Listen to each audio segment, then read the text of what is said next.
Hello, everybody. Scott Golden here with the Golden Opportunities Coaching and Pro Wrestling Logic YouTube channels. And this is the continuation of our World Class Championship Wrestling YouTube review series.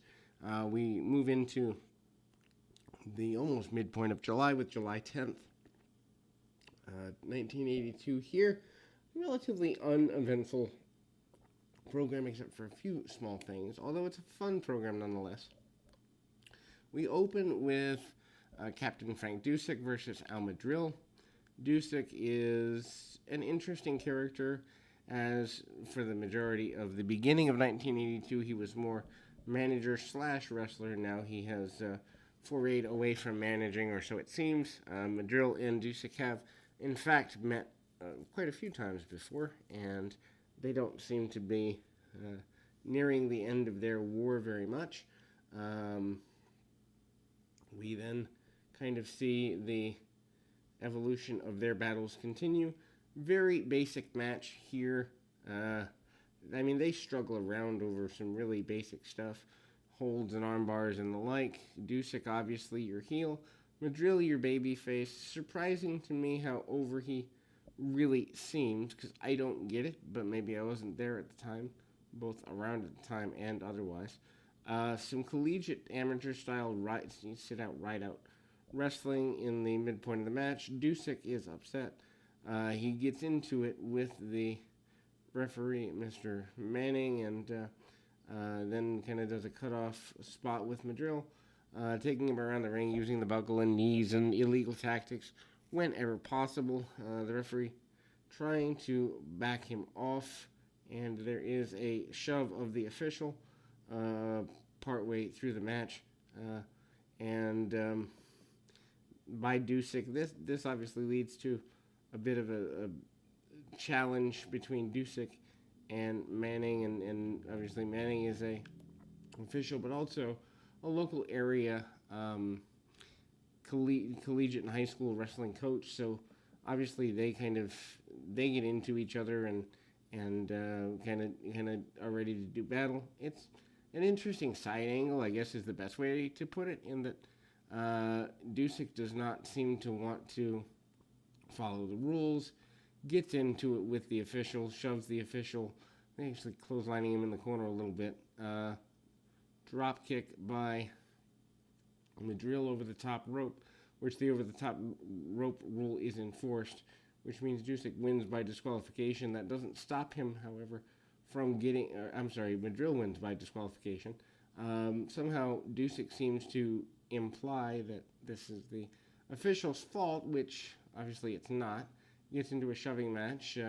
Manning fights back, and they do a bit of battle, and so that's a little mini angle there. We move on as Raul Castro, a masked fellow, against the Superfly, not Jimmy Snuka. I don't quite know how World Class got away with having a Superfly when there's a Superfly Jimmy Snuka up in New York. Would be interested to find out from those who, are here or were there fans at the time, how that all came together. But the Superfly is an African American fellow in a orange and black jumpsuit.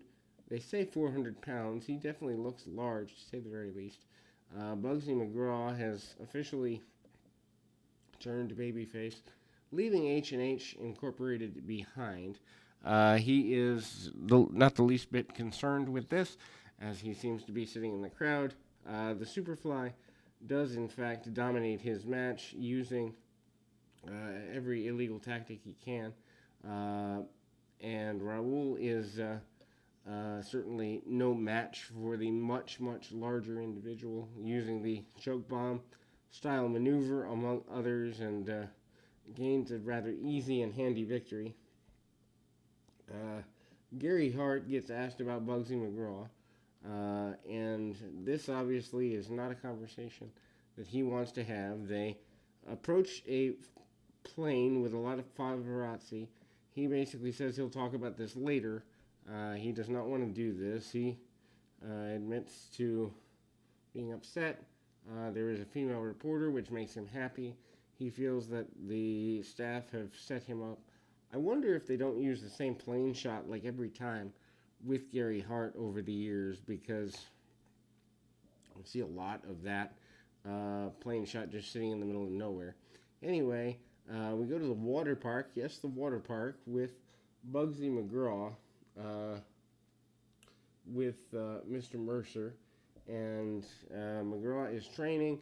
He is willing to go in a wetsuit. He goes down a slide and obviously completes his babyface turn by playing in the water. I don't quite understand this, but it is comical to see. And if you've never seen it before, Bugsy McGraw is Eugene before Eugene was Eugene. Maybe that's where they got the idea. I know Freddie Fargo down in Memphis did a similar character. We go back, and referee Manning is complaining about and not willing to back down from the advances of Frank Dusek. Also, we go into the penalty box style match where a outside cage is used. The match is Magic Dragon and Great Kabuki versus the Von Erichs.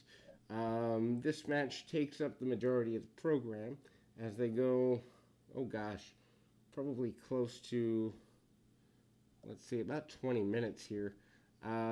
The idea behind the match is relatively simple. The Von Erichs, Kerry and Kevin, are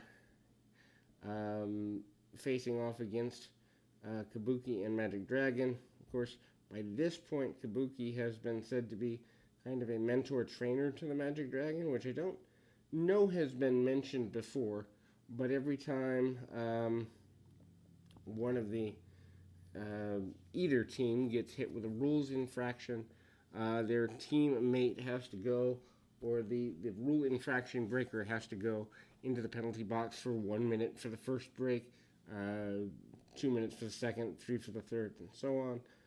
The story of the match basically is the Von Erichs getting beat down and a cutoff where one Von Erich has to defend himself for several minutes. I believe that to be Kerry. Kerry with some beautiful drop kicks. I mean, they certainly do, with a small roster, manage to get a lot out of the Von Erichs. I would say overexposure. Kerry does, at this point, have a beautiful drop kick. He's got a lot of maneuvers that are more athletic than later in his career. Obviously, in '86, he loses the foot. That has a lot to do with it. And, you know, I mean, we go into that situation rather awkwardly. Von Erichs cut off the ring quite a bit. Von Erichs are certainly in control the majority of the match.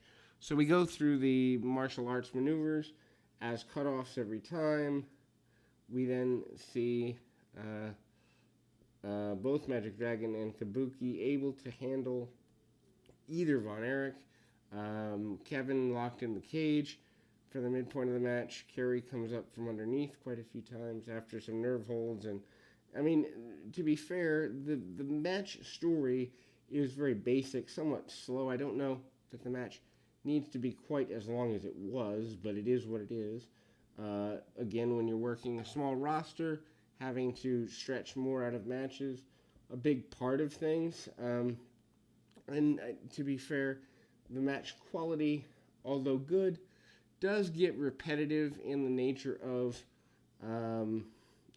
punch, kick, claw hold, punch, kick, claw hold being the story.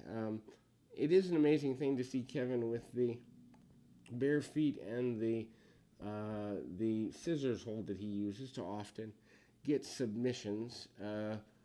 Magic Dragon takes the majority of punishment when they need heel-related wins or a change in the pacing of the match. It's Kabuki that does a lot of the match switching. Kevin goes back to the cage late in the match and actually starts shaking the cage quite a bit. And the Von Erichs clean house here during the latter part of the match, sending both guys to the outside. Kabuki comes back in and is just basic chaos going on. The referee having difficulty handling both guys and trying to keep everything together. But the elimination of or the ending of the match comes because one of the Von Erichs, I believe, Kevin, throws one of their adversaries over the top rope, and that's a disqualification. Too much use of that particular finish, but you want to get out of it without pinning your heels. So that's that. That will close our review for this particular program. Till next time, keep your feet on the ground, your mind in the moment. Till next time, everybody.